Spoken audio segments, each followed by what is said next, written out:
Because of the preceding special broadcast, Sea Hunt was not presented tonight and will return next week at its regular time.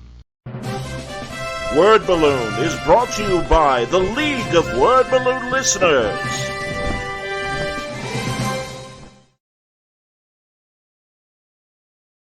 What I do today is what I've always wanted to do since I was a child.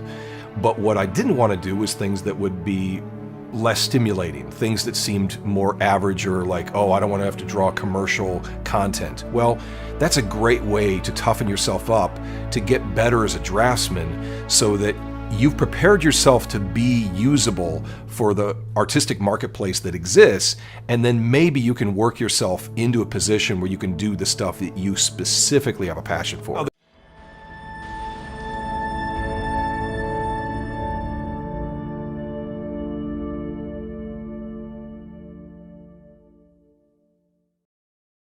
If you're here at Word Balloon, it's because you like comics, creators, conversation, pop culture subjects. Would you consider joining the League of Word Balloon Listeners?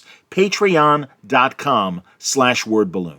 For just $3 a month or more, you'll get exclusive access to the Word Balloon e-magazine, featuring transcriptions of some of my best conversations. When you subscribe, you'll also be part of the Word Balloon Book Club, where Brian Michael Bendis and I will pick a comic every month to review and discuss live with the League on this show. Join the League today, patreon.com/wordballoon. Thank you always for your support, League of Word Balloon listeners.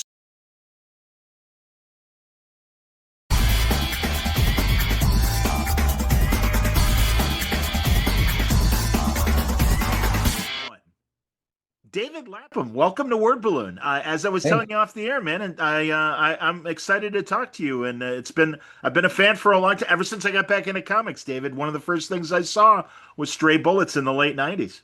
That's awesome. Yeah, thanks. It's great to be here. Tell me about the start. I gotta ask you about Stray Bullets, obviously, but even prior to that, were you trying to break in with the Big Two or another comic company before you came up Yeah, with? I was just to take it from the top.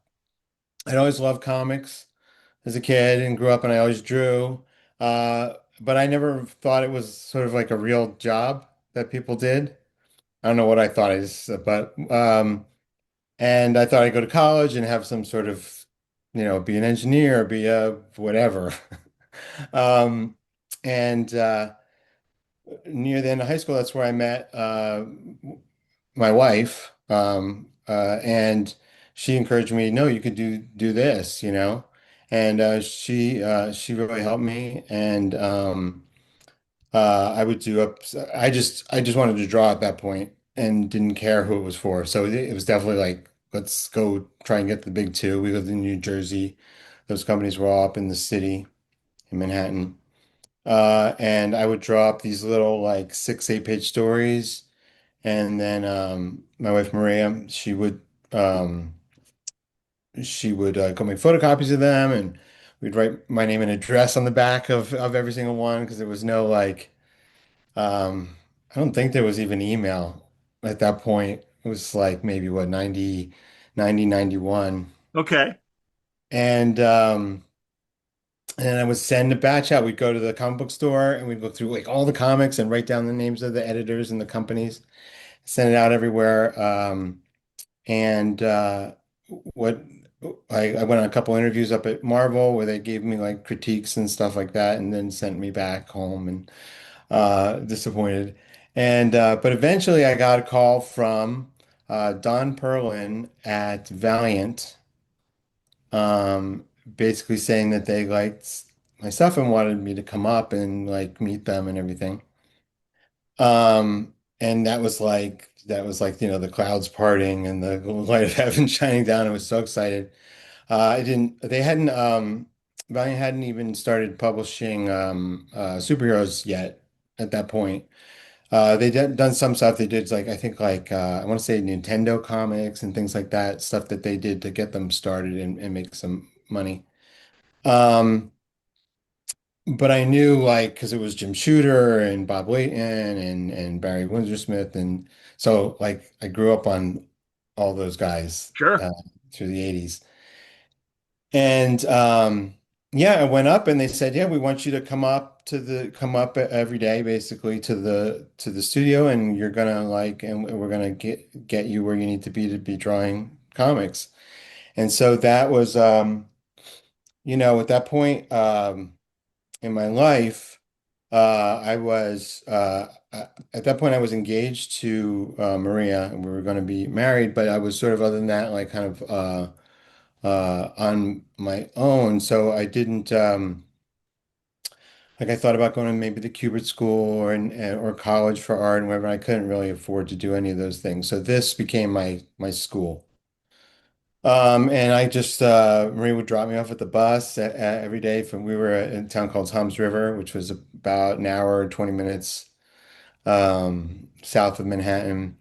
I would get on the bus in the dark, and I would go up and then come home in the dark. And but all day I would be there, and I was kind of lucky in the fact I was like the first one in first of the like the young the young talent that they were bringing in. So um, so the first day there was I went in, I met Jim and Bob and Art Nichols and Don Perlin, and they were doing wrestling comics at that time. And they sat me down and gave me a script, and they gonna sent me work on this splash page for this story called The Ultimate Warrior's Ultimate Workout. And I basically uh they everyone was kind of busy, so they just sat me down and told me to draw. So I was trying to draw this thing with people looking over my shoulder and very nervous about it. And I had a lot to learn. But I was yeah there all day, and then it was time to go catch the bus, and I left. And apparently the story is I forget whether Bob said to Jim or Jim said to Bob, is like they didn't think I was going to come back the next day because they were like, we just like put this kid in a chair, didn't talk to him all day, and then like, people were just looking over his shoulder, shaking their heads, and then he went home. And of course, to me, it was like I was just so excited to be there, and it was like there was no choice. Of course, I was coming back.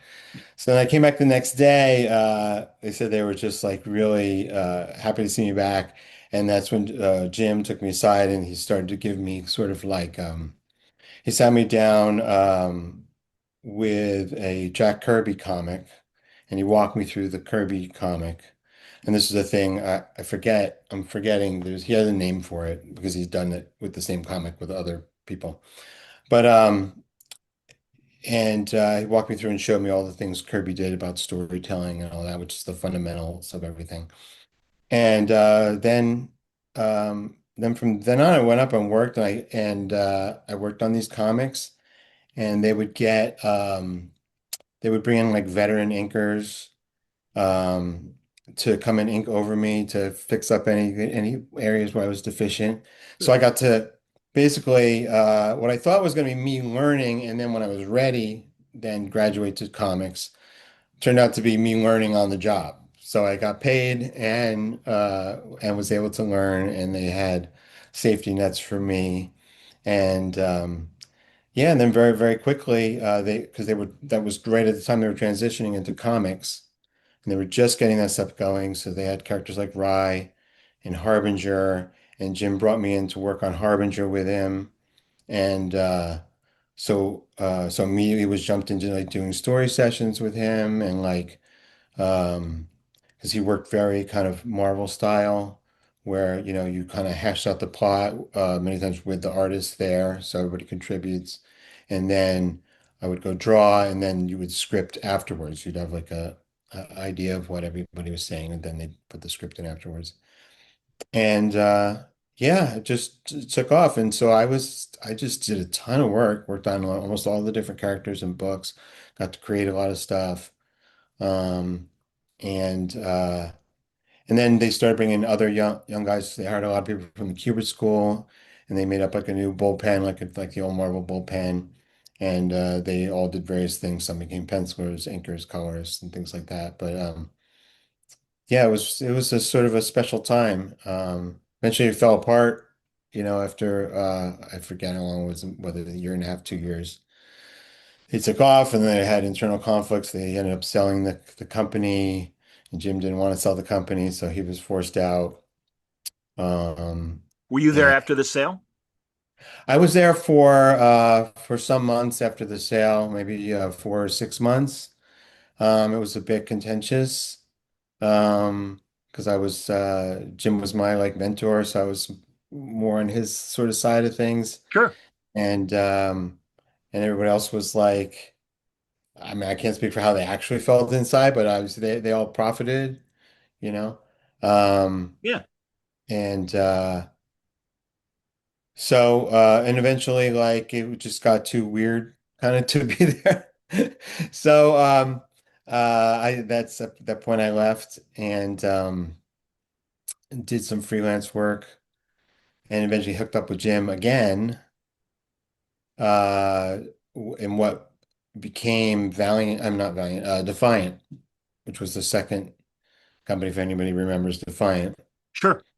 Um, we actually Image had really broken at that in that time, like as I was leaving Valiant, and they got big and they started opening up the store to other creators. So the book we did at Defiant was called Plasm, Warriors of Plasm. Um, it was a strange sci-fi. It was very fun, actually, although a lot of people there was a lot to make fun of with it, and, but it was also a lot of fun to work on and draw and everything.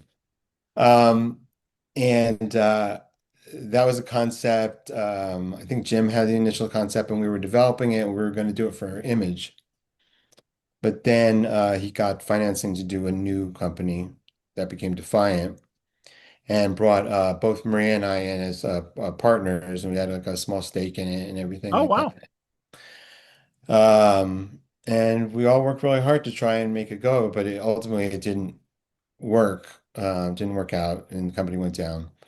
But also during that period, we would go to conventions and stuff, and Maria and I started seeing there was like a small press kind of explosion happening at that time. I guess it was like maybe 93, 94. Um, and those were the people that kind of we gravitated to, people that were like, we were talking before we came on the air about the podcast and everything, having something that was yours. And like, these were the people that were being independent and taking control of their own fate.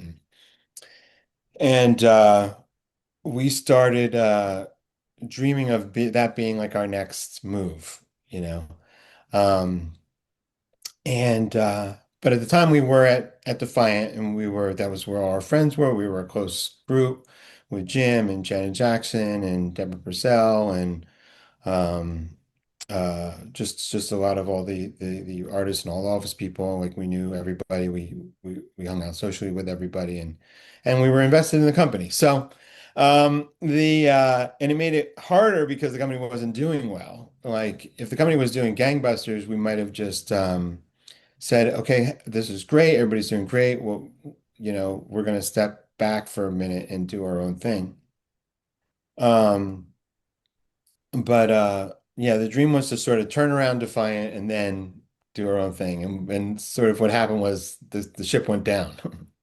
So Defiant went down, which was very, very sad. But on our end, for Maria and I, it was an opportunity to now just jump in and it's basically all Maria's because it was like I was like, holy shit, what are we gonna do?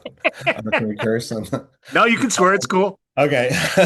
Don't worry about it. Um and and she was like, no, we can do this. We could run our own small press um and so she sort of took control of that and then we developed I had written that year flying back from San Diego Comic-Con and feeling kind of inspired by the small press contingent.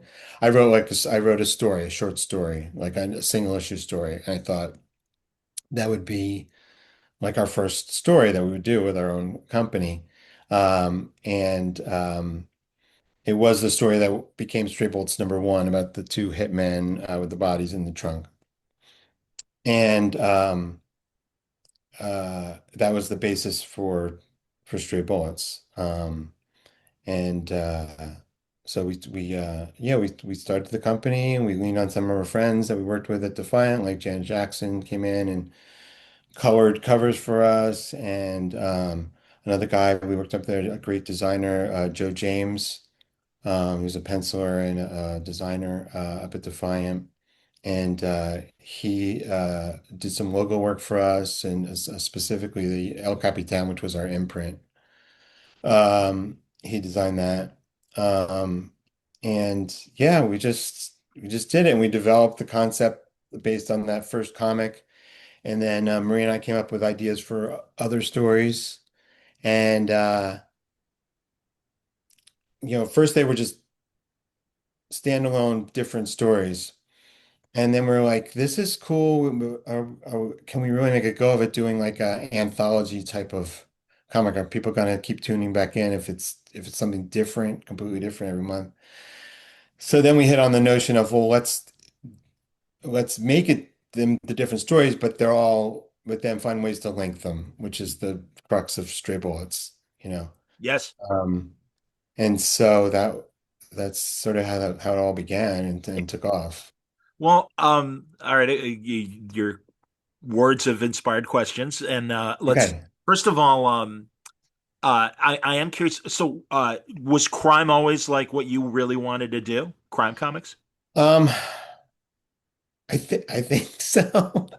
I was always attracted, like growing up, like I was a child of like my comic love was like Miller's Daredevil, which is Sure. not unique, which is like a lot of people there was like the Byrne people, like the big superheroes, and there was the Miller people. And not that there was an overlap, I like that stuff too, but I was Sure. really attracted to like street level stuff and which is sort of the and so which is crime basically with superheroes. Yeah. And then crime is also sort of adjacent to superheroes, and it's like a genre that works well in comics because it has that action and suspense elements. Um, and then if you know Stray Bullets, it is crime, but it's not like your typical crime. It's not cops and robbers. It's Nope. not you know, it's not that hardball crime. It's really just about people. I always call them domestic noirs. Yeah. Yeah. I thought that was the best descriptor. But yeah, so there's very few, like you hardly ever see the police in Stray Bullets. There are criminals and hitmen and stuff, but they're usually at the fringes, and it's just like the poor suckers who are trying to just make it through life and are tangentially connected to that world. Yeah, it again, it was so fresh to read when I came back to comics because as most people when you get out of school you have no money, so I wasn't buying comics for almost 10 years. And when I came back, I missed your first couple of years, but in the late '90s I started Right. to see Stray Bullets, and it's like, oh, look at this, and also black and white. Now, was that economic choice or was it aesthetic choice? It was both. It was an economic choice in terms of it's just cheaper, to print and stuff like Yeah, that. sure. Especially, it was also time because you want to produce a monthly book, it's going to take forever to color it. Couldn't really afford to hire other people to do it. It wasn't computer coloring then either, so it wasn't like you'd have to do like at Valiant they did watercolor style where they used the Doc Martens they'd print the pages on watercolor paper and literally paint them. Wow. Um, and So there was a big time element, and then we were doing what we felt were like more you know, serious stories, like it wasn't superheroes, so it didn't Yeah. necessarily need to be bright and colorful. We were marketing more towards the older teens and adults. And also part of that movement, like I was talking about at that time, it was basically black and white self-published comics by and large.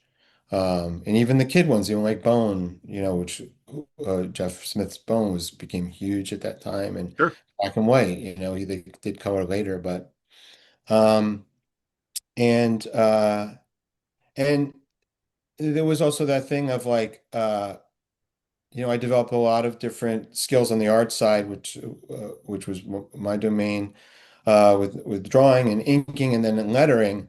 And it's like I was not a colorist. I mean, I do color sometimes. I'll color, especially with the computer now, where it's easy to change stuff. And but yeah, the prospect of actually coloring a comic is I didn't want to really any part of that. Um, Well, and yeah, honestly, I was thrilled in the '80s when Ms. Tree was in black and white, and I appreciated that. And also, yeah, based on your stuff, was it were you an RKO like noir movie person and everything? Because, like you said, these domestic noirs. I mean, especially, I mean, I've rediscovered noir again because of Turner Classic Movies, and it's like a yeah. lot of those are domestic stories. And they're not straight up Yeah, comedy. they certainly are. Yeah, it's not always like there's not even gangsters in a lot of them. It's No. this suspense of like it's an abusive husband. It's like whatever people Yep. just getting into Bank teller wants trouble. to, embezzle money and run away with the money and with the Yeah, security, yeah. that kind of stuff. And no, I love all of that. Although my first loves actually, because I know I said earlier that I listened to a lot of sports radio. The other thing I did was watched AMC and was it TMC, Yeah, TCM? Turner. Yeah, Turner Classic. And so George Clooney's dad Nick was my Clooney. sort of friend. And I He would was just have that great. I'm on. with you, But man. my That's first great. love was I love all the I loved actually musicals and the screwball comedies. Oh, sure. That was my first kind of love. But of course I love the noirs too, and more I got into that even more after we started doing Stray Bullets.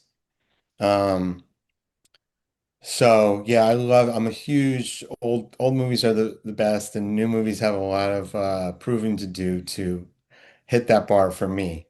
I hear you. But there aren't. Like for instance, when we started at the same time we started Stray Bullets was when Pulp Fiction came out.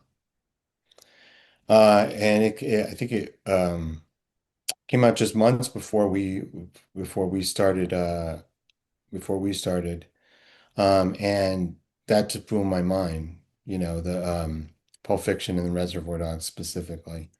And then True Romance as well. It Sure. was like he hit everybody over the head all at once. And so even if you look at and that was the thing that like a lot of people sold Straight Bullets, like it said, oh, if you like Pulp Fiction, you'll like this. Even though on a fundamental level, they're very different in terms of the tone. Uh, Agreed. but but yeah, I was totally inspired by him and his thing. And even some of the aspects of like after seeing Pulp Fiction, I went back and rewrote a couple scenes in I said, Maria, we gotta rewrite this. So I wrote some stuff and it was like, what do you think? And then we went back and forth like we do, and came up like that whole like in Triplets one, there's a whole thing about where one of the guys tells the other about a story about that this guy who kills people so they could get into heaven or something. Um, and that was written after I saw Pulp Fiction. And I was like, oh, you can do that. You can like go off on little, you can go crazy, go off on little tangents and like just as long as you can relate them back to the characters in the central story.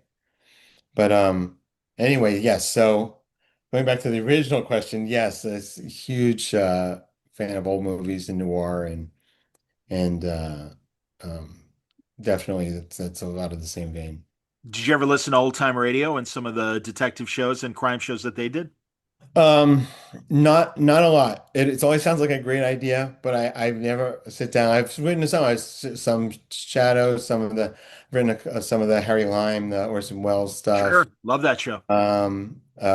It always seems so cool, but then on a day-to-day basis, I never like throw that in. But yeah, Okay. Yeah, no, um, I understand. Uh, and El Capitan, again, it was so weird because it's like I never heard of this company before. Of course, it was your company, and yeah, also, you just had your snail mail at the end of each issue and yeah. everything. How to The get letters it. page that was fun. Yeah, tell me about the For a letters. while. I mean, it Yeah, ran its course and we stopped getting letters after a certain amount of time, but for a few years it was a lot of fun. And you didn't have like now with the with social media and all that, where people just can talk to you like 1 second later. Sure. Sound bites. We sent these letters. I remember at a certain point we started to get like not so good letters. So we had to hire someone to come in and be like a little confrontational the with the letter writers. And and then that sort of sparked the whole thing forward a little bit. Um, but yeah, that's fun. That was a lot of fun. When you what developed from the mailbag in terms of having to bring somebody in? Are you Well, it was just getting like, we'd get like we got to put the letters page, and we'd have like 5 or 6 letters, and there would just be like, um, you know, there wasn't much there. It was just like okay? either like, oh, this is so great or whatever. But, you can't just publish that. Sure. So, we we uh we brought an editor who came in, like wrote like an editorial, like uh uh, sort of criticizing some of the letter writing and sort of like raise your game. And then people got mad at her, which we didn't necessarily expect. And yeah, so but we had fun with it. We had fun It's with that. hilarious, man. That's great. Um, do you do conventions now? I did San Diego this year. Okay. In general, no. Before that, I hadn't done a convention in like 10 years, and I'm not sure. And I kind of really I enjoy it when I'm there. It just it's just like a life thing. It's just like get your work done, and then family, and then everything else. It sounds really good, but then there's no time for it. And when it's 6 months out, it sounds like a good idea. And then as it gets closer and closer and closer, it start thinking like, well, maybe next year. I get it. Absolutely, man. No, and that's why I was going to say, because again, I've been doing this for 20 years, and I'm like, I don't think I've ever seen David Lapham Yeah, at at the conventions I go to. But yeah, did you, before starting Straight Bullets, did you do Marvel for a second and do that thing called Terror Incorporated? Was that something you did or no? yeah. That was uh after we around I don't know the exact dates, 2000, 2001, Oh, it 2000. was after. Okay. Yeah, it was right in there. We started having a family, and just couldn't keep up with doing Straight Bullets like we did, because it was Maria and I, and Yeah. it took up like it was like 24/7. And now we have this whole other side of our life. And so we just put the whole thing on hiatus for a bit, and I went back to doing freelance work. And actually the first thing I did was Batman. I called up editor Bob Schreck, Sure.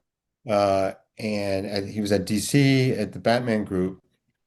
And yeah, he hired me pretty instantly. I knew Bob, and we did. It was a 12 issue thing. It was called City of Crime, um, a project, and so it was like my first freelance gig after years of doing nothing but Stray Bullets. Yeah. And Bob hooked me up with Bill Sienkiewicz to do this thing, and it was just like I was just like holy, like my first that thing out of the box, and it's going to be like home run. This is, great. This is going to be my Dark Knight, like. Sure. And we started in on it, and I don't even know what happened, but it fell apart. Ah, Bill did it one issue, and then somehow he couldn't finish it, or there was strife and they didn't want him to finish it. Or I've talked to Bill since then, and he thinks what happened is they were paying me a good wage, and then he was Bill Sienkiewicz, they were paying him a lot, and then somebody at some point looked at it and was like, the budget on this book's too big. Um wow. eh, so they basically Bill got replaced with another artist, um Ramon Box. Okay. Um, he did a great job. Like I actually was doing writing, and I was doing layouts, and he did awesome. We started over from the first issue again, because you kind of can't start with Bill Sienkiewicz, then switch to another guy for the rest of it. It seems weird. So he did it, and I thought it was great, and it came out great. And but it was like like Bill was one of my heroes like growing up, and he's obviously like a genius. Um so that was one of my like, big fish that got away stories. Were you able to finish the story, or did it? Yeah, no, we did the whole 12 with Okay, Ramon, all through yeah. the whole thing, and it came Oh, out, and I so like it. so You did can, Ramon redo issue one? yes, he redid issue one. Okay, Sorry, I no, no, no, it's all good. yeah, we started over from issue one, same story, but and then we kept talking about like you should publish like maybe like in a hardcover or something. Maybe we can still publish Bill's story, and I actually have a printout of it around here somewhere. Ah, But it's the only copy of it was like a 72 DPI like computer file, so it's like not print worthy. I'm with you. But it's unreal. It's unbelievable. And what happened was Bill had sold all the artwork from it, and then had a hard drive crash or something in the year. So the files were gone, the artwork was scattered. Ah, Um, and so at various times they've tried to bring it back together to just publish it as like a bit of ephemera, yeah. but but I don't think that they've actually done it to this point. But Okay. it's really I could dig it up and I might have a file of it. I could send it to you if you want to see it. Of course, Um, I'd be curious to see it. Bill's a yeah. buddy. I've had Bill on many times, Oh, and yeah, cool, cool, he's a cool. good buddy. So Yeah. I'll have to bring that up Um, next time I see him. So that's no, it's interesting. And you've come back to Batman a couple times over the years, haven't you? yeah, I've done that was the only time I think it was the only time I actually wrote Oh, Batman. Um, but I've drawn Batman on yeah. other Okay. scripts. More recent, in the last like 5 or 6 years, Who have you worked with on Batman?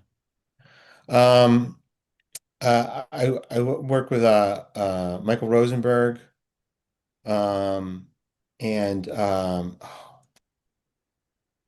have to look. I'm Okay. like, All right, man. I don't mean to quit you. I'll look it up. And yeah, they were fun, but it was mostly like short stories, Hmm. like backups and short stories. I always wanted to take another crack at doing like a big, like write and draw like Oh Batman God, again. yeah.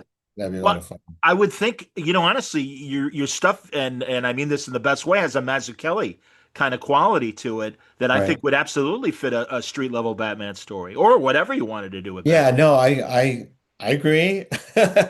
Master Kelly's the best, man. He's definitely one of a handful of one of my like Rushmore guys. So Well, honestly, man, when I was reading Stray Bullets, it reminded me of, Batman Year One with him and Miller. right. Yeah. I mean, with just with plain clothes No, people. no, totally. Yeah, I mean that like I can't say not. That's definitely direct inspiration of stuff that I grew up on and was reading just like minutes prior to like when I got into comics. Would Um would you did any of the Marvel street level characters ever appeal to you? And would you have ever yeah, wanted? I did so after the Batman uh I couldn't. So what happened was that City of Crime came out. Mhm. Just to finish that up, the City of Yeah, Crime came out, and basically because of that element that Bill talked about, I think that they had spent a lot of money putting together this book. All of a sudden, there was an onus on it to be like this mega hit, and like which is, I'm not in control of that. Like I'm nothing to do. It's your company. You're the right. market. And it wasn't. So then I sent a bunch of other pitches to do other Batman stuff. I sent him or side stuff. I sent a proposal for like a Penguin uh mini and stuff like that, and it was just like it wasn't gonna fly there at that time. So then I went over to Marvel. I think uh, Warren Simons over at Marvel, uh, and his boss Axel um, they were big Stray Bullets fans, so they could call me. And ended up doing a Daredevil Punisher series, like a six-issue thing that I wrote and drew called Ends and Means and Ends, Ends and Oh, Means. I have it on my I shelf. never. Shame on me. I never saw it. I've got Marvel Yeah. Unlimited. I'm gonna have to read it. Um, I promised to read it when we talk in a couple of weeks about American Caper with everybody. But keep going. yeah, which was super fun. It was kind of like because I saw, like I said, Miller's Daredevil is what I grew up on. Sure. And I think it came out really, really great. It's probably a bit too, if I had to criticize myself, it was a bit too rooted in um, my nostalgia for those characters, as opposed to going somewhere entirely new with them. But I think, but it was great. And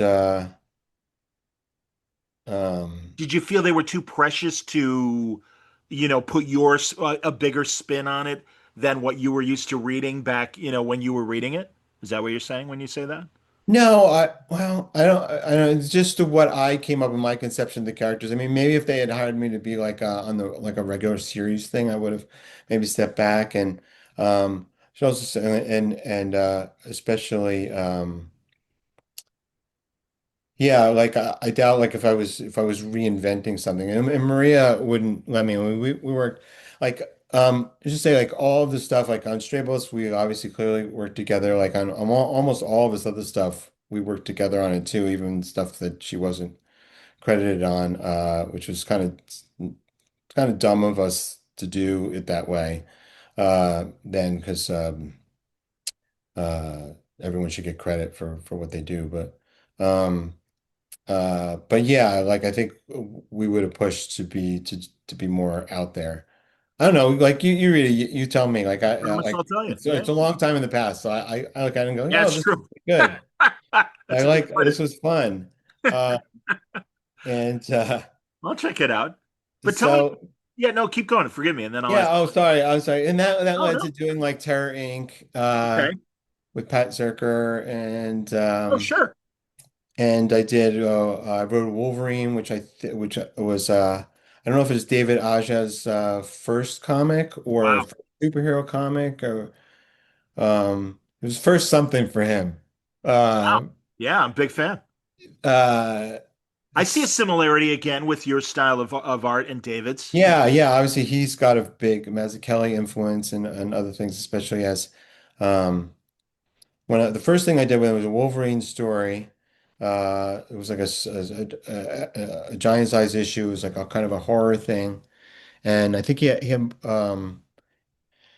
uh his style was developing then, you know. It had a lot of different influences on it, and then over time, very quickly, it became very clean and designed, and he developed that. That actually wasn't there in the first one, or it was like one of many different. It was cool because we ended up hooking again on a Wolverine a few years later, and to see the difference in his style, like a similar one shot, oversized one shot, and to see the difference in the style between the first one and the second one, it was incredible, the growth that he had between the two. That's amazing. No, and that's really cool. So the collaboration with Maria. I mean, it sounds like, Yeah. beyond just being, it's great that she's your business partner and also sounds like a very involved editor. Is she helping you plot wise? Yeah, no, and writer too. Yeah, I that's what I was going mean, to ask. yeah, Yeah, yeah. please. So that's how I mean, most of Stray Bullets comes between usually starts out as like conversations that we have about the book and the characters and situations. And then so that's how they sort of start. And then and we worked all different kind of ways, but but the most often is like we talk it out and then I'll write up the first draft and then we'll go back and forth uh on it, until we get uh, till we get it to where it's perfect, and then it's drawn, and then it changes again. After it's drawn, then we'll go in and we'll change. Sometimes I'll change stuff while I'm drawing, and then let her read it, and then we might change it to, hey, we've thrown away pages before. That's not, there was, I remember when we came back for our second run at Stray Bullets after being on hiatus for a long time, there was like one issue where it was executing was just like we looked at it, and it just wasn't working at all. And Maria took the whole thing and put it in the garbage. It was just like, oh, but I would have sat there for like 3 months trying to save it rather than and still not have been right. And she was totally right. And after I stopped hyperventilating, I we just retooled and um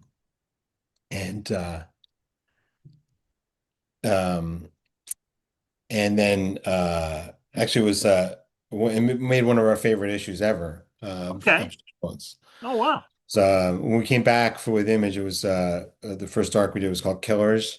Hmm. How many And years between the two, from the hiatus to or when you started to volume two with Image? How many years in between? I think it was 9 years. Damn, I thought, honestly, David, that doesn't surprise me because Yeah. it felt like you, again, when I didn't see Yeah, it Stray disappeared. Bullets, it's like, all right, I guess he's stopped or whatever. So I'm glad, again, Yeah. I was glad you came back to it and everything, Yeah. even though you were working obviously in the interim and No, everything. I was doing lots of freelance stuff. Yeah, and then it was great to be able to come back and yeah, with And Killers, it was nine did years later. did you And feel I think it like, was just that one that went in the garbage was just took like a hot second just to sort of get back into the headspace. Um, and that I think that first issue suffered from trying to be too um not superhero like there were superheroes in it, but a lot of the tropes and things that you develop in superhero comics that we just didn't do in Stray Bullets. It was more from our gut, and we did, just followed the characters, and we did everything didn't have to fit into these. Sometimes you try and never do anything that's two-dimensional, but there's a little bit of two-dimensionality to superheroes oh, uh, sure. that it's just baked into the cake. Yeah, I'm with you, man. No, definitely. And again, the extremes that you would go into in Stray Bullets, both the original version and when you came back in Image. Well, first of all, I got to ask, given that the way you guys would hash out stories and things, how old were the kids? Like, were the kids? Because it's so funny. I'll think of some of your stories that involve kids and stuff like that, and it's Yeah, we do a lot with kids, yes, you do. but not stuff we want kids to read. Well, exactly. And I just wonder if, during breakfast or whatever, mommy and daddy are figuring out the best way to Yeah, stab somebody yeah, or no, that was more like out on dates or driving around in the car or okay. uh Good. yeah. No, that they yeah, What they they think? What do they think when they know? How old are your kids now? oldest is 22 and Okay. then Yeah. the youngest is 10. Okay. We have five. Wow. So, Congratulations. That's yeah. wonderful. But all right. So the older kids, when did they find out what mom and dad were doing, and did they Yeah, they know what really we do. see it? It's just like, how people say, like, the famous actors, like, yeah, my kids are really unimpressed. They don't care. They like, you know, Sure. so it's kind of like that. They at one point I did a kid comic for Dark Horse called Juice Squeezers. Really? Yeah, Go on. it was like a creator owned um what was probably over a decade ago now. It was Sierra Han, who's the editor-in-chief at Oni now, Okay. Dark Horse, and I sent her a pitch for this. It's basically a group of kids who live in this town that is under siege from these giant bugs that live under the town. And the kids are the only ones that could fit down in the tunnels. So they're basically responsible for going down there and keeping the town safe. And then there's more layers to it than that, but that's the sort of the gist of it. And Hilarious. we did uh we did enough, and they had a nice graphic novel. It was like, I think it was like a bunch of 8-page stories in Dark Horse Presents, and then we did like a 4-issue series on top of that, and then like another one or two like side stories. And yeah, I mean, we own it. We should go back to it. It was fun. It was a lot of fun. And it was something I could come home and be like, hey, kids, here's this. Here's something you can You can actually read read. this. Yeah. That's And great, man. yeah. I am curious, and I'll be honest, I think other than Matt Kint, you're the only other creator that I have ever spoken to that has worked with Bad Idea. And I Okay. and yeah, how did you hook up with them? How's your Well, it experience? started with the same as that because Warren was there. Warren Oh, I Simons. didn't know Warren went to Bad Idea. Yes. I'm a massive, by the way, fan of Warren's editorial taste. He always Right. work with the people that I really appreciate looking at their art and reading. Right. Cool. Cool. And so, yeah, so he was at Valiant and tried to get me to work there. And I couldn't work for Valiant because of what happened the first time. Okay. Wasn't sort of made right. Um, Oh, okay. Yeah. well, the original creators were promised a lot, which didn't come to fruition. And yes, the company went out of business, and these were new people, Right. but it was new people with the same name and same characters. So it was like you're not under any obligation to sort of like make that right. But if you want me to work for you, then you got to make some of that stuff right. I get it. And it's not to. So, Okay. um, so it's like, Warren, I love you, but I can't work for you there. So then he was at Bad Idea. And then he called me, and then so we started working together again. And yeah, coming up with a lot of different projects. I work with them quite a bit, actually. You're still doing stuff with them? Yeah, yeah, That's cool. That's cool. yeah. I'll be honest. I have to admit, I am more of a digital comic guy nowadays. Okay, My bookshelves filled, and it's just right. like it's like, hey man, Yeah, I know. Listen, I'm not a regular comic buyer. I know that. I'm sorry. no, no, hey, I just no, like, especially when we start having kids and everything, it's just like, I couldn't go to the store. I couldn't spend the money. Just couldn't. Just. It was, it's like, you work at the ice cream store and you don't want to eat the ice cream anymore. I always say it's like working at a hardware store and going home and diving into a pile of nails. Why would you do that? So Right. yeah, I believe me, I understand. And truly, I try to support my local stores. I don't want anyone to get the wrong idea, but I really Yeah. do save it for kind of shelf, Right. like really deluxe stuff, like the Popeye that you have in your background, for example. Right. Your oversized Popeye that I see right. Yeah. Yeah. To do the nice. Yeah. We love that's like one of our like favorite things ever. That's Uh, great. Here's Popeye. Oh my God, yes. One of the greatest ever cartoons ever, So, So what are some of your other favorite comic strips? um, besides the Popeye, well, I mean, like, strips, I like Kniff a lot. Sure. Um, he's just like I could look at his art all day. And then I mean, I like the guy. Most all those guys were so great. Um, but like I haven't like Alex Raymond, so great. It's not like I have not deep dived and read all those those I books. understand. No, neither have I, but I But love various it. times in my life, Kniff I got into really deep at one point, and then Seeger Sure. uh, was introduced to us by Evan Dorkin and Sarah Dyer. They're like, Yeah. they're friends of ours, and they were like, you would love this. And we started reading it, and we're like, we love this. Um, I like John uh, Cullen Murphy and Big Bed and Bolt, the boxing adventure strip that right. guys like publishers like Hermes have like cranked that stuff out. But yeah, I'm always, Rip Kirby. I love Rip Kirby, Oh and yeah, yeah, yeah. so yeah, I hear you, man. No, and it's funny. I don't know if I mean, again, we're old enough. I'm 60. We're old enough that we got the daily newspapers and the daily strips. And I Right. got to be honest, it's easier to appreciate and follow the adventure strips when they're collected, as opposed to Yeah. the tag strips. Because it's just like, yeah, like I know with like the Kniff stuff would be like 3 or 4 panels, but the first 2 panels was recapping what happened in the yesterday, Yep. and then we progress the story, and then you keep resetting. Um, uh, but but that was like the highest form of the art form at the time. Like those guys were like rock stars, like Yes. they on the Tonight Show and stuff, like. Absolutely. Absolutely. Um, And and by the way, except for Sunday, that was all black and white. All of those. 100%. and everybody Absolutely. read them, and nobody had a problem. Like it's not in Oh, color, you can't look at it. absolutely. No, you're right about that. And also, like you said about the celebrity, people Yeah, are kind of younger generations are kind of aware of how big Schultz was with Peanuts. But no, right. right, Yeah. like and Alan Blank and Little Abner, I forget his name. The Oh yeah, yeah.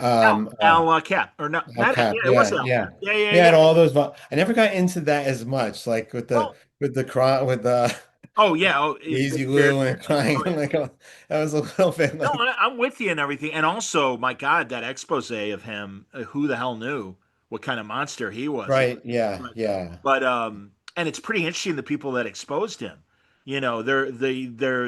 Britt Hume had a big part in exposing Al Cap and what he was doing to young women and everything. And it's like, wow, right. that's the last guy, sadly, that I would expect, but on the right side of this story. And also, no, but I meant more the celebrity thing when you said that. Because Yeah, I mean, I saw him on Dick Cavett or when he confronted yeah. John No, Lennon. it's crazy. Those guys were on that like national Yeah, level as like just like you'd see a writer or a novelist or whatever, like 100%. Yeah, there was social. Norman Mailer come on, and then a Yes, script guy would come on, and yeah, social commentators, yeah, absolutely, man. No, they were the guys that were talking about and that's why Cap, as weird as some of his goofiness was, there was a message there that obviously was about social commentary and everything. yeah. Which, I mean, I'm a nerd when it comes to comic strip history and comic book history. I Oh, really, cool, yeah. cool, So yeah. to wrap up, we're going to talk more about American Caper when I have you on with Shelley Mhm. and the rest of the crew and everything. But give us a sense of American Caper and what this is for Dark Horse. Am I correct? Yeah, yes, it's actually for okay. So, there's this company called Absurd Ventures. They've been around. I don't know when they started, but in the last couple of years. But this is only like the second thing that they're coming out with yet. So what they are is Dan Hauser. To my That's a understanding, wrestler. him and his brother started Rockstar Games. Okay. Oh, Could okay. be getting some of this wrong, but and they did like uh Grand Theft Auto, Red Dead Redemption, like Yes, they yes. huge. And at a certain point, Dan and some of the people that that were also working there broke off to make their own company and just do more of instead of being part of that, they wanted to do their own thing. So that this is ends up being part of that. Okay. And they love comics, so they wanted to also do. They're like, this is our company; we can do whatever we want. So I think they are working on video games and other stuff. Wow. Wanted to also do comics, and Dan had this idea, which is the American Caper, and which he writes along with his partner who also worked at Rockstar named Laszlo.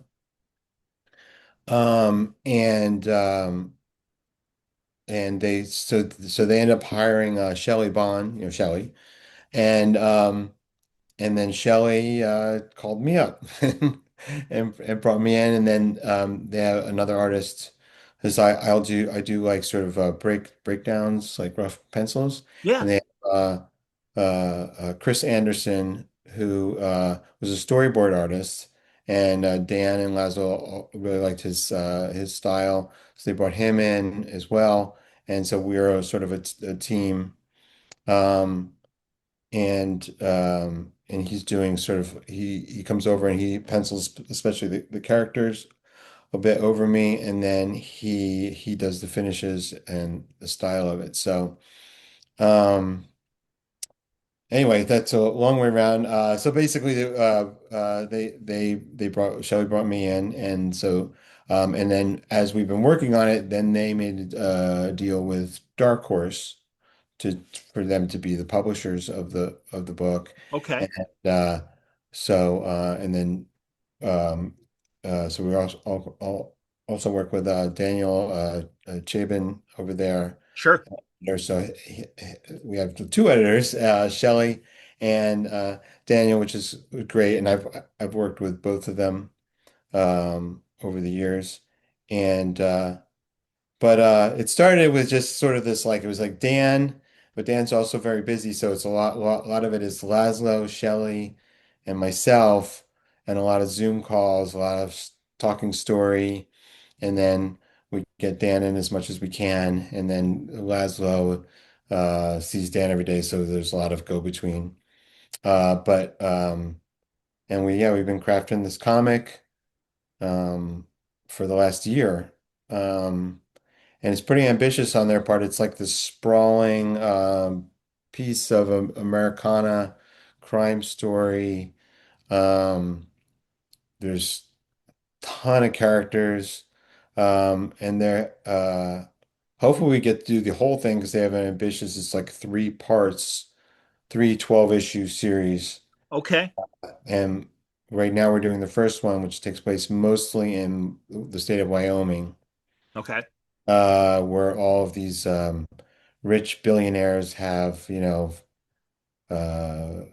ranches and get to play cowboy and be crazy, and so it sort of satirizes that, um, and but ropes in all these, like the central character is there's sort of two. There's these two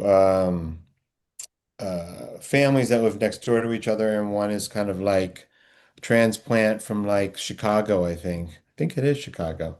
Okay. Uh, and he's a lawyer, and he's part of this New York law firm. Moves to Wyoming so he could be like liaison with these rich billionaires who the New York firm represents. And he's just like he's a mess. His wife became super red pilled and is going down the internet rabbit hole into militia groups and stuff like that. He's at the Indian casino all the time, gambling away all his money.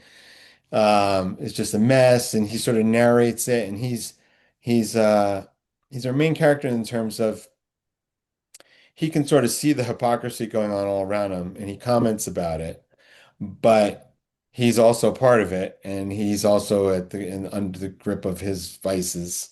Okay. And then next door to them lives this like perfect Mormon family with like five kids and a beautiful Mormon wife, and the husband is a successful real estate guy, and uh, but he's also moonlights as a hitman. Charming. Um, and so all these bodies start coming, and then the FBI comes, and then there's a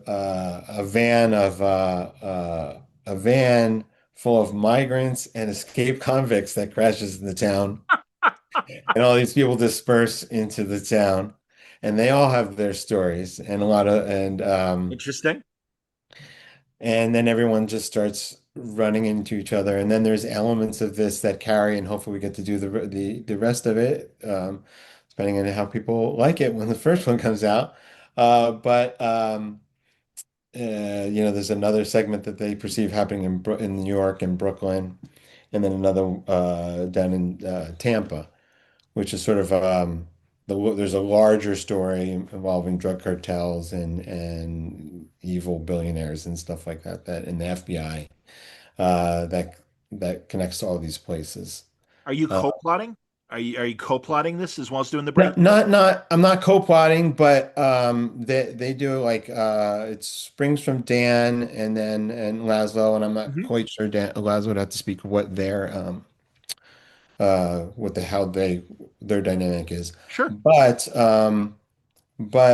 once they've got like you Story. know, their story points and some is a first draft or whatever, this Laszlo will send it to Shelly and I to go through, and then we all jump on Zoom, and then they're really open because when we work on projects, I think neither Shelly or I can like sort of keep our mouths shut, like we're not that way. So it's Well, just no, but you guys have we the and experience. that's what they want us Yeah, for. It's absolutely. like tell us what you think, and also there's a bit like they've never also done a comic before, so that's the other side of this. It's like Absolutely. we can tell them what works and what won't work in comics, but and then yeah, so then we give our notes and go back. So it's very collab. It feels very collaborative.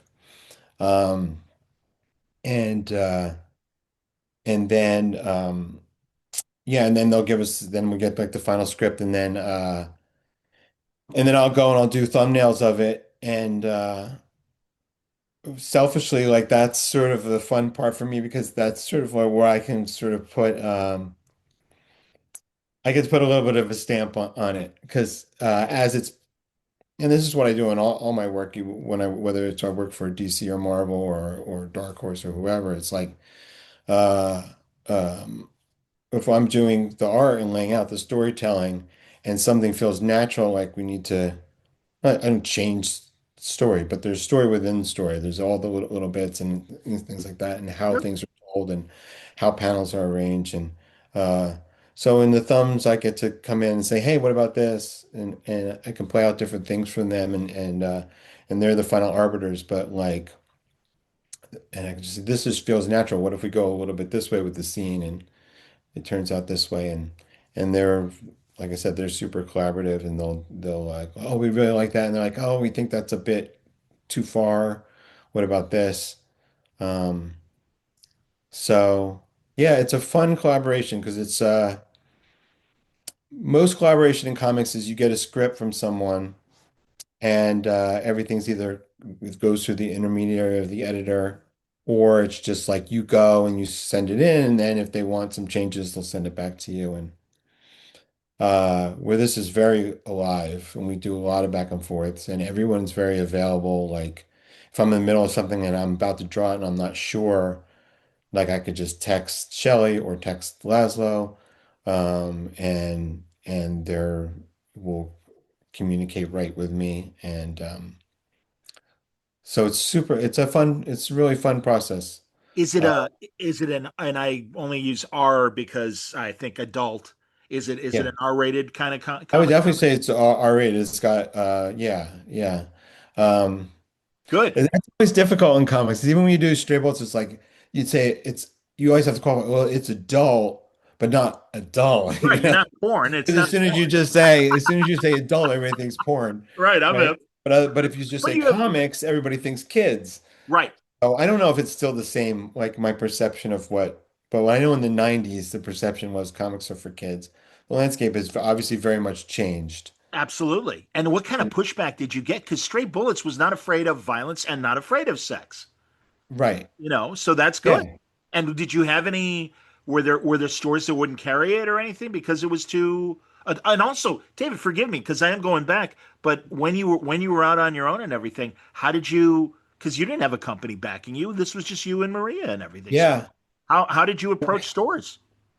Um, well, like I wish Maria was here. That was like she did it, you know. Okay, She would she would call stores, and we had when we first started there was like six or seven main distributors. Diamond Capital were the two big ones, and there was a whole bunch of ones. And then soon after we started, it was when everybody started exclusiving up, and then Capital collapsed, and everything basically became Diamond. And there was some other ones, Last Gasp, I think, and there were some others, very small niche ones. Um, and just Maria had just great relationships with every with all of them, and then whoever was left, we had a great sure. relationship with Diamond, Okay, um, um, Mark Herr at Diamond, who worked there I mean, I guess he's been out of comics for a long time now, but he was a big guy at Diamond, and um, Maria had a great relationship with him, and so that helped us get noticed, honestly. okay, And when there was something, um, there was like a promotion thing that Diamond had available, like and they like she like Mark would let her know, and uh, just yeah, okay. and just that's how we got in the game. I mean, luckily everyone to a degree everyone is a bit on equal footing in terms of at that time everything was through Diamond, so it was like Marvel was in Diamond, we were in Diamond, it's like Yeah. so you were there, um, and then um, and then there was a few other things we did. We never did a lot of conventions. We did a few every year. Did San Diego every year in the beginning. We did one. It was like I think it was called ProCon. I don't know if they still do that. Um, but we went to that, and through that it was right in the beginning of Street Bullets. We had a couple issues out, and then we met like five, six, seven of like the biggest retailers. Brian Hibbs, Roy Root, Bill Leibowitz, Sure. all these uh and they were big fans of Street Bullets, and they really helped us too because they would be, they were on these boards and whatever and Yes. can communicate. Yes. Yes. Um, so that's what it was like, word of mouth. Yeah. Cool. Like, got out there, and then it was crazy, like, because we lived in LA then at that time, and you go into Golden Apple and Leibovitz's store, and you go to the book so much they had like its own display of just Stray Bullets. Wow. Little That's great. tiny book. Yeah. We were getting more display in their store than big, Marvel and DC books. Oh, I believe it. Um, and there's a lot of that in comics because it's just like more, I think more than, I think a lot of people that make like films or that are like cinematographers and things like that are big fans of film, but I'm not sure a lot of the people that are in the business of film actually like say like film. But in the comics, I think probably because there's no money in it, uh, people that do it like really love it on all levels. People that edit comics love it, and it doesn't matter, you know, uh, even at the big companies like Marvel and DC, like a Marvel editor might hype you an indie book or a DC book because they love it, and they'll tell people about it, Yeah. Well, it's the and community. Yeah, I mean, yeah, no, I it really is. again, being an observer for 20 years, that clearly is the case. That the good people, it doesn't matter where you work and everything. It's like, hey, Yeah. you really need to read this. Or you need to, or we need to hire this guy or this woman because they're cool. And yeah, man, I hope in the future we'll make time for Maria to come on because I would love to have a conversation with her. Yeah, it would be fun. Truly, because that's great. And honestly, I think there's a lot of unsung people like that unless we ask the questions, we don't realize how important they are to the process. So it'd be great to Yeah. yeah, it'd be great to have her on. No, there's a reason, like with straight bullets, I think I could say I really believe in straight bullets, and I know that like every issue, I think we really hit the mark. I mean, you might like one more than another, but it was like it wasn't like these ones are good and this one's garbage and this was, it's like, and that was just like, um, I'll say it's because of Maria. She wouldn't let anything bad go out the door, but I think it's the it's the team Yeah, because you always anybody can get bound up in what you're doing and you lose perspective on it. And always have somebody else there that can like slap you in the face and be like, no, this isn't working, or this is really working, or you need to do it needs a little more or whatever. It's like yeah. you always have had each other to do. Critical eye. Absolutely, Yeah. man. No, that's great. That's wonderful to hear. Am I missing any new stuff, David, that's out that you want to promote? Yeah, actually, I have quite a lot coming out right now. Yeah. Uh, the thing that American Caper is going to start in about a month, I think. Yeah, November is what I Uh, understand. Yeah. yeah, and I have I don't know when it comes out, but in the next couple of months, there's a book from Dark Horse. There's a mini series with Matt Kinn, uh, called Night City. Okay. Issue superhero book that we did together. Oh, cool. Um, and there's a lot of bad idea stuff. I know you were saying digital earlier. I don't think they do digital, which They is don't do probably digital, man. No, they don't. and they have a weird distribution model, and I don't not really. I know it's upset some people, and some other people like it, and it's just like I don't know, and I'm really sort of out of the loop. But like through them, very in the last like year, like Maria and I did a book for a bad idea called The Ends, Okay. which is a story that takes place in the 1980s about basically it's a love story set against the backdrop of uh, a white skinhead like takeover of a seaside town and a bunch of ex-World War II veterans who are like, F this. That's Yeah. a great idea. And- yeah, it's actually started with I don't know if it was it started with Warren. Okay. He Insane. threw out this idea, and then Maria and I took the idea and we said, "This is a great idea, but it's a little like we need more." And then we developed this whole like love story that sits on top of it between a girl whose family is a bunch of racists who falls in love with a Hispanic boy in this seaside town, Okay. and Wow. a lot of stuff unravels. It's actually very prescient to today. It sounds I like it, man. want to talk Absolutely. to you about idea about somehow getting this out wider. But that's out, and then we did that's out. We also for Bad Idea with Matt Kins. We have this book called Hero Trade, which is a take on another take on superheroes, like a sideways take on superheroes. Uh, and we over the course of many years, we've been doing 8-page stories, and that's been collected recently. Okay. It's quite a lot of them. We've done a lot of stories. Um, and I have another book coming out right now from Skybound called Good is Dead, Okay. which is based on an old noir. It's the germ of it started out as this is of the noir DOA, Sure. Love that. Oh my the God. guy Great. who's been poisoned.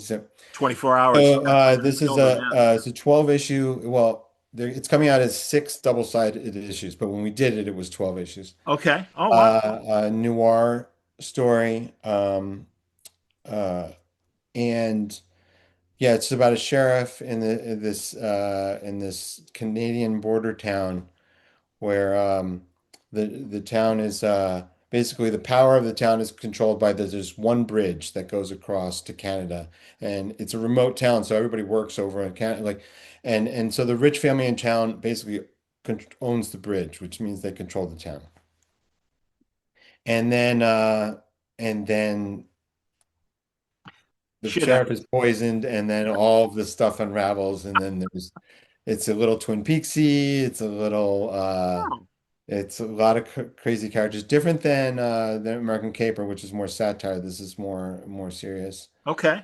But in this is so I have a lot of stuff coming out at once. Like for instance, this was a story that Marie and I did together. Uh, we did it before the pandemic. What this story? The Yes. Skybound story. And Okay. we did the whole thing. It was all done. And then I guess the pandemic hit and uh and it was just put aside. And then finally in the last year or so they've come back to it, and then it's coming out. It's actually the second issue just came out on Wednesday. Oh, wow. Like 40-page issues. Are you writing and drawing it? Yeah, Marie and I wrote it, and then Okay. I'm drawing it and lettering it, and I then got it. it's some else. It's in color, not by me. It's All right. Yeah. um All right. Fair enough. and yeah, so that just started coming out. I I really like it. It's Wow. um so and then there's like I've been drawing EC 8-pagers for Oni. Yes. Tell So me. I've been drawing a lot of those, and yeah, an American Caper, and I'm sure there will be more, have to That keep, sounds great. it's like comics are punk rock. They're not like they're not like yeah, we do one thing every 5 years. I No, don't no. feel that way. Yeah, so you keep moving. Um, but yeah, so actually is quite a few things coming out right now and available. Well, that sounds great, man. All right, I'm gonna have to make the rounds and and catch up on some of this stuff because yeah, no, I mean, especially both the ends and the Skybound thing, they sound intriguing as well. Yeah. So that's great. And the EC stuff, yeah, I got to jump on that, man. I get the press releases for it and stuff, and it's like, yeah, I got to Yeah, they're dig. fun. It's just exactly what you're thinking. It's just like the old stories. Yeah, And I got to do a story like a few months ago from that Ann Nesente wrote. I love her. Who I She's grew great. up reading, Yeah, so it's just yeah. like I was totally like fan. I was like like I was emailing her, just like, oh my God, this is so great. Like just thank you so much for letting me draw your story. I get it. I Yeah, literally met her in August I did a panel at a convention, and right. it was her, Johnny Ramita Jr. and Oh, Ralph Macchio talking about Daredevil and stuff and their run. And I'm like, oh, Anna, I'm like, seriously, because as I'm sure you felt Right. too, coming off of Frank Miller, it's like, yeah, Yeah, it's good luck. impossible. Yeah, Yeah, good totally. luck whoever's getting that gig. And it's Yeah. like, here's this Anna Seni. Okay, let's see. You can't help but feel like, all right, whatever. And it's like, oh my God, this is good. And Typhoid Mary right out of the box, man. They shocked the hell out of us. Talk about fun. Yeah, no, it's just like I would love to meet her. She seems so nice in her letters back to me and everything. Oh, that's cool. Um, yeah, yeah. Well, I can tell I've you, never Frank. met Ramita Jr. either. I saw a video of his, and I think about this like constantly. He does a lot of videos on social media. He'll do these things where they're in hotels, and he always has a board and he's drawing.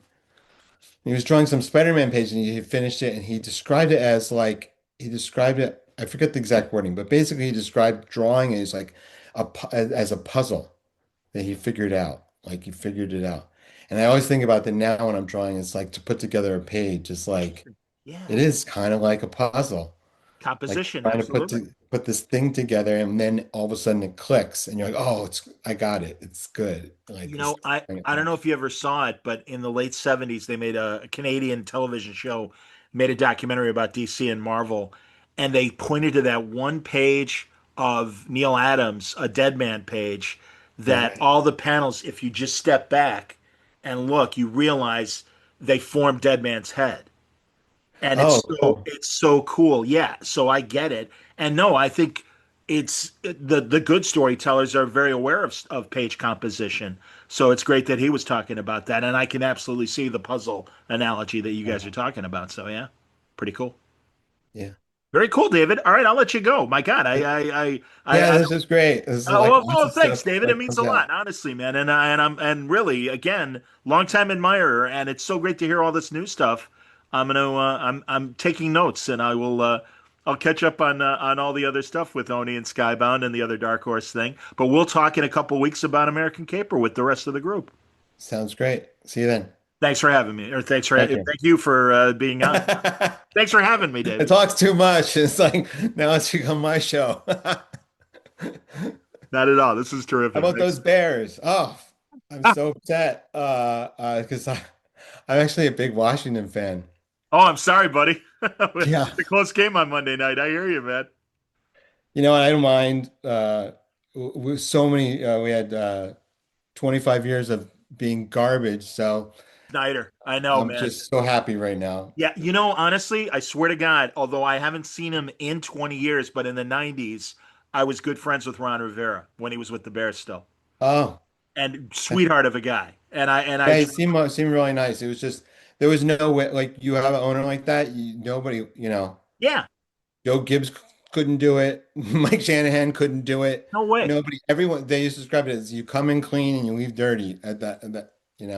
Nah, So it's good now. And growing up as a kid in the '80s, when things were good, one of my all-time favorite sports memories is the Chicago playoff game where Darryl Green ran back the punt. It's just like I had my friend and I were watching that and we were flipping out. oh my God, I yeah. don't flip. I don't get like crazy about sports anymore. But when I was a kid, I did. Me I too, was man. superstitious and everything, and it was like big moment. I'm blanking now. Who was the great quarterback you guys had? Well, Theismann was Sonny Jurgensen. That was before my Oh yeah, time. yeah, yeah. But But I'm talking in Theismann the was the 80s. big quarterback in the '80s until Oh, Lawrence Taylor ended his career. Joe Theismann. okay. Yeah, yeah, yeah. The We home. never had like a Hall of Fame quarter except for Sonny Jurgensen, which is before I said. Okay. All right. I We guess I'm never had a Hall of Fame. I who think was they your got Super one Bowl? now. Who was your Super Bowl quarterback though back then when you guys won it? Theismann was the size with the whole thing about Gibbs was he won three Super Bowls with three different quarterbacks. Okay, So so yeah, maybe I'm so thinking of Theismann won the first one, then they lost to the Raiders in one, which is and then Doug Williams, Doug Williams is who I was trying to first think of. black Absolutely. quarterback, Yeah, yeah, yeah, yeah. and then Yeah. Mark Rippon won on Yes. '92 team, which was I always remember that because it was the same year that I started at Valiant. Ah, It was like my whole first year in comics was like the Redskins they were the best team. So that was cool. It's that's good year. awesome, man. No, no, no. And it's funny. Yeah, no, it was specifically Doug Williams that I was trying to think of, but that's Oh great. yeah, yeah. But I'm Yeah. like you, dude. No, honestly, man, I stopped working in sports in 2006. And I'll watch a game and appreciate it, but otherwise I've checked out. I hear you, man. Oh, really? Yeah. Okay. Well, it was, I haven't told you, I still keep up, but it's not like it doesn't like I used to when I was a kid. It was like they lost, and I would feel like garbage all week, and it was like it's just it's just silly. It's really, you know. Hey man, honestly, the Venn diagram between comic fans and sports fans, it's like we're not that different. And in fact, you'd laugh now at, I mean, I don't know if you ever had any incident. I never had an incident as a kid, but the people that made the jocks that made fun of the, comic book people for having their t-shirts. It's like, you're wearing a jersey, not that different. I don't know how to break it to you. No, It it's really isn't. not. Yeah, and you're like life and death over like yeah, some guys who throw a ball around. Or the draft. Like, yeah, Chicago, the Jet yeah. fans every year. What? Draft is like the funniest thing. It's like people care so much about it until the second it's over, and nobody knows who any of these people are. They don't care. Most of them don't even make it. Like you never hear about them. It's like, Yeah. Yeah. No, that's what I learned in 16 years of sports radio. I absolutely hear you, man. But this was great. I really appreciate the all right, talk. man. Yeah, it was fun.